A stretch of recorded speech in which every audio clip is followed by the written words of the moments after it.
Irmãos, tudo bem? Como eu tinha falado para os irmãos, né? Eu quero falar um pouco sobre o sangue e a água de Jesus. Já vou entender por que a água de Jesus. É, sempre é, comecei a pensar, irmãos, né? Porque está escrito lá na palavra de Deus que o sangue de Jesus purifica, o sangue de Jesus salva nossos pecados. Quando você tá tem muito evangélico, né, que fala assim quando vem alguma coisa ruim, né? O sangue de Jesus, Senhor Jesus, me cobre com teu sangue, né? Aí você fica pensando o sangue, porque Jesus é a luz, trouxe a luz, que é o conhecimento, tal, tal, mas por que o sangue, sangue? Daí eu pensando, refletindo, né? Conversando com alguns amigos, né? E lendo e pedindo a Deus, em comunhão com Deus. Alguma coisa me veio nesse sentido, irmãos, eu queria passar para vocês. Não que o que eu vou falar agora para os irmãos seja realmente a verdade, né, literal, mas é uma interpretação que eu senti que veio para mim, irmãos, do que eu busquei, do que eu tive essas revelações, mas eu busquei essas intuições, muitas vezes teve alguma intuição, alguma coisa, para falar sobre o sangue, né, de Jesus. Então, para me falar sobre isso, né, se os irmãos quiserem saber sobre o sangue que eu vou falar agora, ele está lá em Lucas 23, 26, do versículo 26 ao 56, que foi na crucificação. Eu vou pegar aquela parte da crucificação de Jesus, né? Então, Jesus foi crucificado, né? E quando Jesus então ele foi bateram nele bastante, né? Jesus derramou seu sangue, né? E quando o guarda lá, o centurião lá, um soldado romano foi certificar que Jesus estava morto, a hora que ele feriu Jesus com a espada, com a lança, saiu sangue e saiu água, né? Daí tem essas duas partes que eu estava pensando, né? O que significa o sangue e a água? Porque Jesus, ele trouxe o conhecimento, a luz, né? Mas o que significa o sangue e essa água que saiu de Jesus? Porque tudo na palavra de Deus, tudo na palavra, principalmente tanto no Velho, mas principalmente no Novo Testamento, é sobre parábolas, né? Jesus contando alguma, sempre tem alguma coisa para você pesquisar, para você ver, nada assim, se você olhar assim de vez, vai ser aquela clareza, né, que é aquilo mesmo, né, irmãos? Então muitas vezes fica pensando se é aquilo, se não é. Então, tá lá, o que é o sangue, né? Então, Êxodo 11, 12, né? Vamos começar a falar sobre o sangue. Em Êxodo 11, 12, né? Tava lá quando a sétima praga do Egito, quando eles foram, quando ia vir aquele anjo para tomar, né, a vida de todos os primogênitos do povo do Egito, do faraó, é, o Espírito falou lá com Moisés para Deus falou com Moisés para espargir sangue do cordeiro, né? Cordeiro significa, né, o ajuste, né, aquele que veio tomou sobre si, né, os pecados, né? O sangue espargir no umbral das portas, né, para que o espírito mal não entre. Então esse umbral das portas, irmãos, assim, do que eu estava pensando, pode simbolizar, irmãos, por onde temos que passar pro umbral, né? Então o sangue de Jesus, ele significa, passado nesse umbral, ele significa passagem, né? Que você precisa passar. O sangue também pode significar morte, mas nesse sentido, morte de uma passagem para outra, né? Essa passagem que dá de uma passagem para outra pode ser do simbolismo, né? Que os hebreus lá, os judeus, passaram aquele sangue de cordeiro no umbral das portas. Aí você tem aquela passagem pelo deserto, né? Que pode também a passagem dos hebreus pelo deserto, chegar na Terra Prometida, que pode ser também uma alusão, né, à própria nascimento, vida e vida eterna e renascimento, né, irmãos? Que a passagem pelo deserto são as escolhas, né, que você faz. Então, e as dificuldades das escolhas, né? Você fez uma escolha, o povo fez uma escolha, né?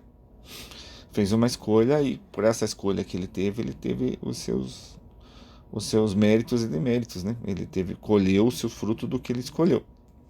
E daí lá ele estava no deserto, de novo ele escolheu, né? Teve o seu livre-arbítrio, teve suas escolhas, né? Então a passagem, né, pelo deserto são as escolhas, né? A passagem pelo Jordão para herdar a terra prometida pode representar a passagem de uma vida para outra, né? Porque a água simboliza vida, né? Passagem, né? Na terra prometida, onde você vai e também tem suas escolhas. A terra prometida pode ser depois da passagem do umbral, né? Pelo umbral.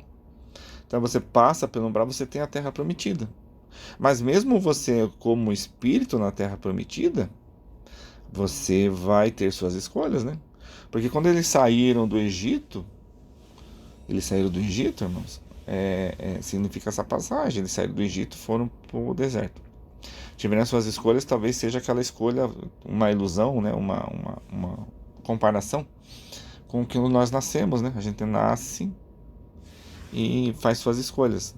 Eles escolheram e sofreram bastante. E tem muitos irmãos nossos que escolhem e sofrem bastante. A passagem pela água é um novo estágio na vida, né? Então, passou pela água, teve um novo estágio da vida, ou esse novo estágio da vida significa você aceitar Deus, né? Você ser purificado, né? Pela água, pelo sangue.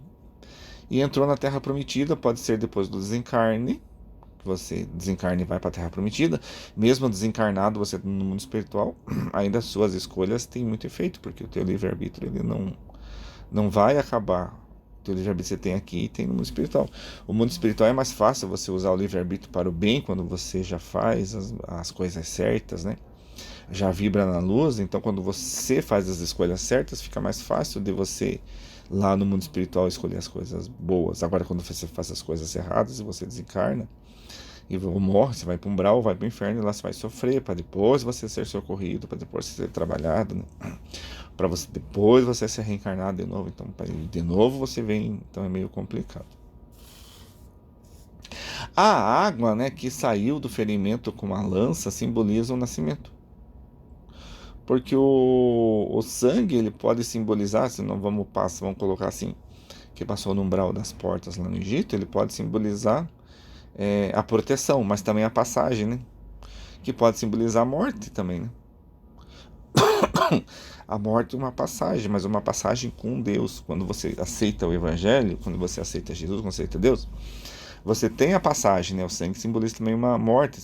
Você não só vida, mas simboliza a morte também, porque você perdeu o sangue, você simboliza a morte. Então pode simbolizar a passagem que você tem.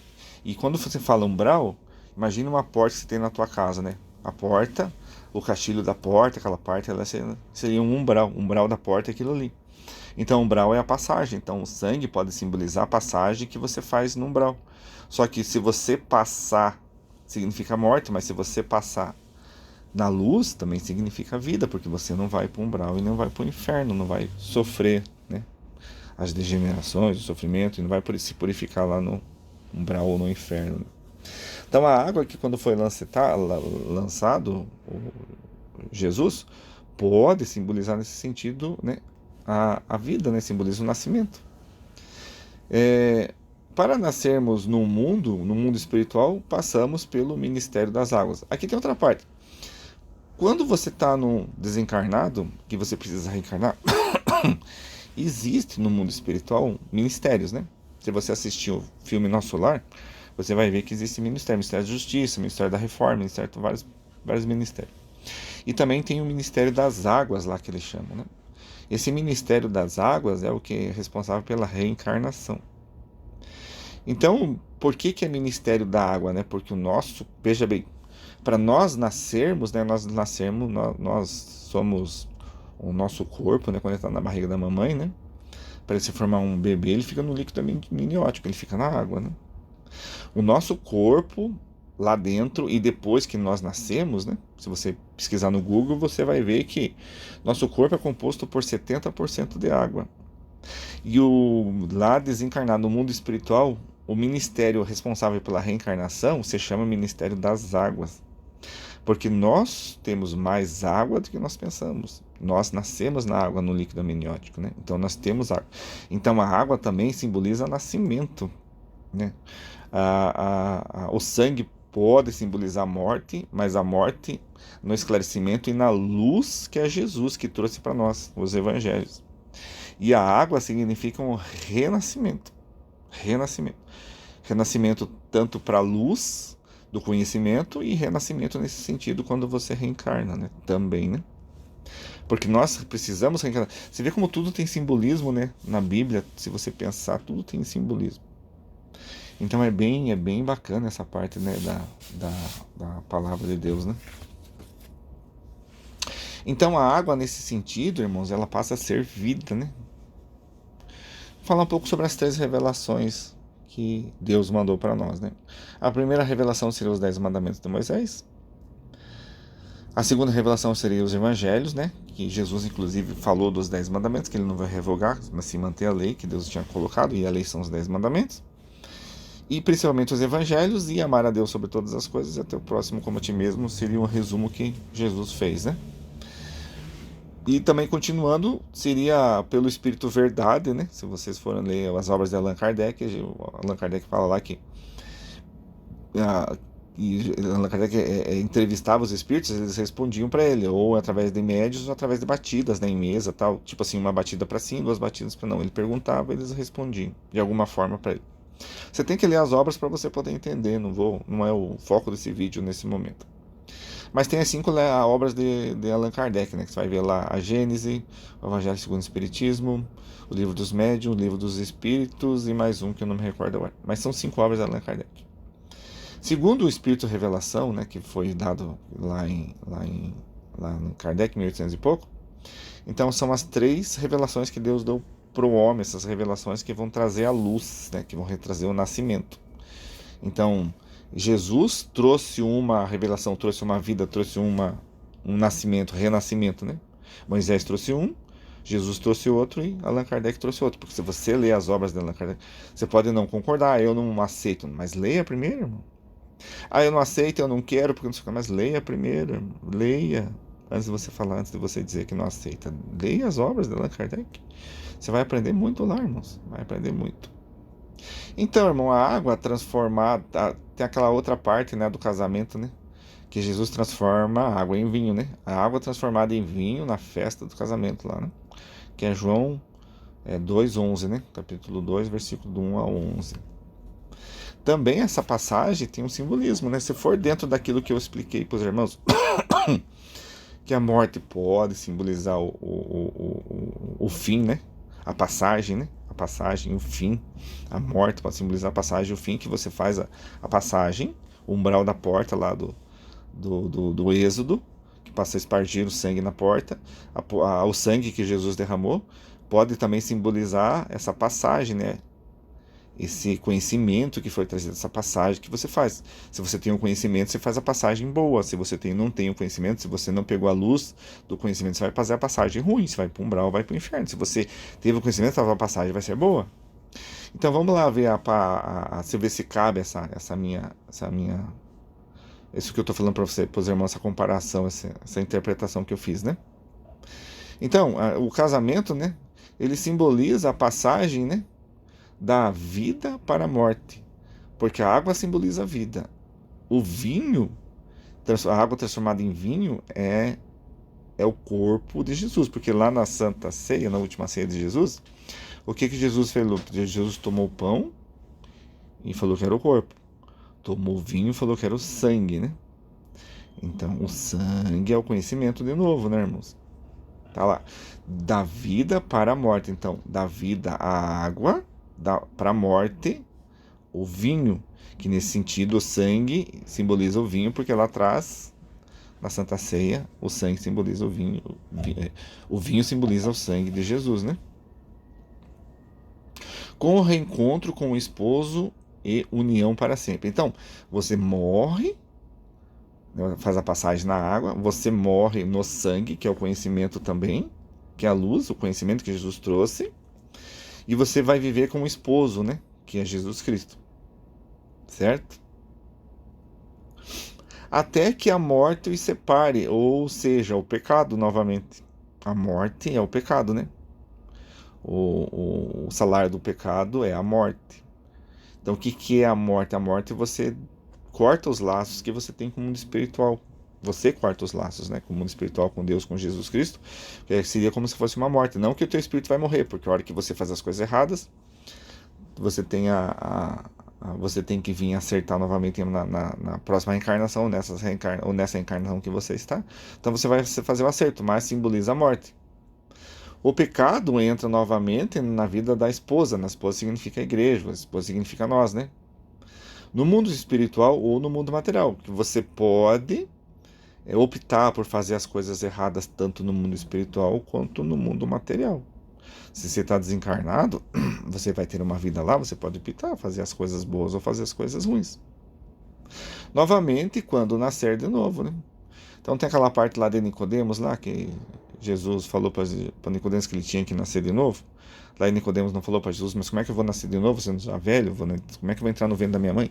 Então Jesus quis dizer o que é nascer de novo, né? Muita gente fala assim, nascer da água e do Espírito, né? Mas a água significa nascimento, né? O Espírito significa conhecimento. Conhecimento, a luz. O Espírito significa conhecimento, a luz. Então, nascer da água e do Espírito. Você nasce, a água significa nascimento, o Espírito significa conhecimento do Espírito. Do Espírito de Jesus. Jesus trouxe o conhecimento, né? Então, Jesus... Então, dá para entender mais ou menos a palavra. Então, dá para colocar o que eu falei, né? Nessa parte que Jesus fala lá do casamento que transformou a água em vinho, né? Jesus não é Deus, certo, irmãos? Jesus é filho de Deus. Porque se Jesus for Deus, a gente não pode cair nessa interpretação que eu acho errada, irmão. Jesus é filho de Deus. Jesus é um com Deus, mas Jesus não é Deus. Deus é muito mais velho. Jesus é filho de Deus. Daí muita gente fala assim, mas Jesus é o único filho unigênito de Deus. Mas Deus criou Jesus, então Jesus é filho de Deus. Mas Deus também criou nós. Nós também somos filhos de Deus. Jesus não fala em outras palavras, em outras partes lá que nós somos irmãos dele, que Jesus é nosso irmão? Jesus não fala? Quem é meu pai, quem é minha mãe, quem é meus irmãos? São todos aqueles que fazem a vontade de Deus. Então Jesus é nosso irmão, ele não é filho de Deus, né, nesse sentido de ele ser Deus também. Ele é filho de Deus no sentido de filho de Deus, que nós também somos filhos de Deus. E que Jesus, como nós, como eu e você, como os outros irmãos mais evoluídos, já viveram, já reencarnaram, e ele teve o processo de evolução dele. Então Jesus não nasceu todo-poderoso, não nasceu já com tudo. Se fosse assim, as leis de Deus eram tudo erradas, né?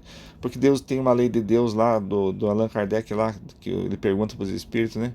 Como é que nasce um espírito simples e ignorante? Todo o espírito que Deus cria nasce simples e ignorante. Espírito entenda como filho. Se Jesus é filho de Deus, nós também somos, porque nós temos a centelha de Deus dentro de nós. Jesus várias vezes falou que nós somos deuses, e se nós tivermos a fé do tamanho do grão da mostarda, se eu não me engano, nós faremos coisas maiores, talvez mais grandiosas que ele. Mas o que quer dizer isso? A evolução. Com a evolução, nós fazemos as escolhas certas. Um dia, se nós vamos evoluir bastante, irmãos, nós podemos chegar a fazer coisas maiores que ele, quando nós estivermos num status de evolução maior que a dele. Só que ele vai estar bem maior que a nossa também, né?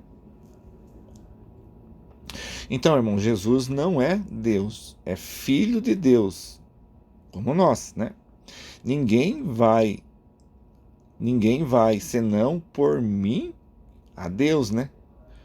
Tá lá, Jó 14, 6, 14, né? De 6 a 14. São os ensinamentos que ele nos deixou. A luz veio ao mundo, mas o mundo a rejeitou. João 12, do 46 e 48. Então, primeira parte diz lá, Jesus não é Deus, é filho de Deus. Ninguém vai senão por ele, né? Tá em João 14, do 6 ao 14, se quiserem ver lá. Ninguém vai a Deus senão por ele. Mas ninguém vai a Deus senão por ele pela luz que ele deixou, pelo conhecimento. Jesus não deixou os evangelhos? Os evangelhos. Então você tem que conhecer a lei, que são os evangelhos, para você ir até Jesus. Só que o Espírito Verdade, quando apareceu para Kardec, também é Jesus. O Espírito Verdade é Jesus, é o leão da tribo de Judá. E Jesus trouxe mais as 5 literaturas de Kardec. Então, você tem que ter, para você ir muito bem e conhecer o que precisa para nós conhecermos sobre a nossa ida, a nossa vinda, a nossa estadia lá no mundo espiritual, a nossa estadia aqui na Terra, nós precisamos conhecer os 10 mandamentos, os evangelhos e as 5 obras de Kardec. Aí você vai fechar o ciclo, irmãos, e vai conhecer tudo que você precisa saber. Tudo que você precisa saber para viver bem aqui, para viver no desencarne, o que você, na tua morte, o que você precisa fazer, como que você precisa se comportar lá, e para você, depois que você chegar numa cidade astral ou mais perto com Deus, como que você precisa ser. O que você vai receber, o que você vai achar, o que você vai ganhar do outro lado, né? Então tudo isso tá lá nas 5 obras de Kardec. Entendendo? Então Jesus não é Deus, é Filho de Deus, como nós é o que coloquei. Ninguém vai senão por mim a Deus. Está em Jó 14, do 6 ao 14. São ensinamentos que ele nos deixou, né? E daí tem outro ensinamento. A luz veio ao mundo, a luz. Toda vez que eu vejo luz, a luz é Jesus. Só que a luz, nesse sentido que ele quer dizer, é conhecimento. A luz veio ao mundo, mas porém o mundo o rejeitou. A luz, o conhecimento. Rejeitou ele e rejeitou os conhecimentos que ele trouxe, né? Porque até hoje eles não aceitam lá, né? O povo lá não aceita Jesus até hoje. Daí nós podemos pegar uma parte lá, irmãos, que diz lá em Isaías 43, primeiro 24. Né? Isaías 43, versículo 24. Deus falando lá para Isaías, não para ele falar para as pessoas lá, não me compraste por dinheiro, como aromáticos, né? Nem com gordura dos teus sacrifícios me satisfizeste. Mas me deste trabalho com teus pecados e me cansaste com tuas iniquidades. Então, tem as iniquidades, que são os erros que você faz, as escolhas que você faz, e tudo errado que tem por aí, que nós já falamos, né? E aí continua no 25 agora. 24 que eu li para vocês, agora o 25 do capítulo 43 de Isaías. Eu mesmo sou o que apago as tuas transgressões por amor de mim. Porque nós somos filhos de Deus, e uma alma para Deus é como uma menina dos olhos de Deus, de tanto que Deus gosta de nós, né? Deus ama tanto o puro como o impuro, né? Por causa das reencarnações, o impuro vai se tornar puro futuramente. E dos pecados e dos teus pecados não me lembro. Então, voltando a ler melhor, né? Eu mesmo sou o que apago as tuas transgressões por amor de mim, e dos teus pecados não me lembro. Então ele apaga as transgressões. Se você fizer certo, irmãos, a reforma íntima. Para nós, reforma íntima, mas para algumas, né, para algumas religiões, a purificação por Deus. A purificação por Deus, irmãos, é a reforma íntima. Deus não vai chegar e purificar você, não vai chegar e purificar eu. Deus deu a luz, que é o conhecimento. E quem trouxe a luz foi Jesus, o Filho de Deus. Jesus morreu na cruz. Mas segundo ensinamentos que eu tenho, irmãos, que eu já li, essa morte de Jesus, o sacrifício que Jesus fez, é para que o mundo reconhecesse Jesus. O sacrifício de Jesus, a morte na cruz, foi para que o mundo reconhecesse Jesus. Se Jesus não tivesse, infelizmente, nesse mundo de provas e expiações que a gente vive, nesse bando de marginais que nós somos, né? Todos nós somos, Neandertais que nós somos, homens das cavernas, que queremos o mal, brigamos e queremos atirar e matar todo mundo, e somos ruins, nós temos muitas iniquidades. Então, como nós somos ruins, né? Então Jesus mandou a luz, que é o conhecimento trazido por Jesus Cristo, trazido por Moisés, trazido por Jesus Cristo, trazido por Allan Kardec. Então a purificação de Deus é o conhecimento. Só que quanto mais você adquire conhecimento, vai orando e vai buscando e vai se purificando, porque nós somos as linhas tortas, e Jesus vai escrevendo por nós e vai deixando essas linhas tortas retas. Através do que? Do conhecimento. Então o sangue que de Jesus perdeu na cruz pode simbolizar a passagem que você faz, a passagem dessa vida para outra. que pode ser uma passagem boa para o céu ou para o inferno, ou para nós, né? Para cidades eternais, para cidades do mundo espiritual eternais, não, mas para cidades do mundo espiritual, ou para o umbral. E a água simboliza o nascimento. Então, ali na crucificação, por intermédio do que Jesus fez, da luz que ele passou, por intermédio do seu sacrifício, ele deixou sangue, que é a passagem, através do. Se você aceitar, através se você aceitar, o mal não vai ter poder sobre você. Por causa do espargimento do sangue lá dos cordeiros, né? Porque ele é um cordetivo como um cordeiro. O sangue simboliza que a morte não vai ter poder sobre você. O mal não vai ter poder sobre você. E a água simboliza sempre a passagem, né? Como que você é feito, como você é formado, como é formado o teu espírito, como é formado a tua vida, sempre é a passagem, a água simboliza, né? Que transforma, né? A água transforma. E o sangue é a passagem que você tem, a passagem com Deus. E Jesus trouxe a luz, que é o conhecimento. E Jesus é filho de Deus, é igual nós somos. Jesus não é Deus, né? Jesus não é Deus. Jesus é filho de Deus, como nós somos. Criação de Deus. Um irmão muito mais evoluído, mas assim como tem vários irmãos mais evoluídos. Porque a gente não pode pensar que só existe um planeta na Terra, né, com pessoas. E também não podemos pensar que existe só um universo, tem outros universos. Se tem os outros universos, com certeza tem almas, tem espíritos muito mais evoluídos, pode ter universos muito mais antigos e pessoas muito mais evoluídas que nós. Se tem pessoas mais evoluídas que nós, também tem pessoas mais evoluídas que Jesus. Só Deus que não, né? Deus é a parte mais evoluída. Não existe nada além de Deus, irmãos. Então seria mais ou menos a minha conclusão, né, para os irmãos, do que mais ou menos eu estudei, sobre o que o sangue significa, né, e a água, quando foi lancetado, né, pelo guarda lá romano, tá bom? Então fique com Deus, Deus abençoe e a paz de Deus.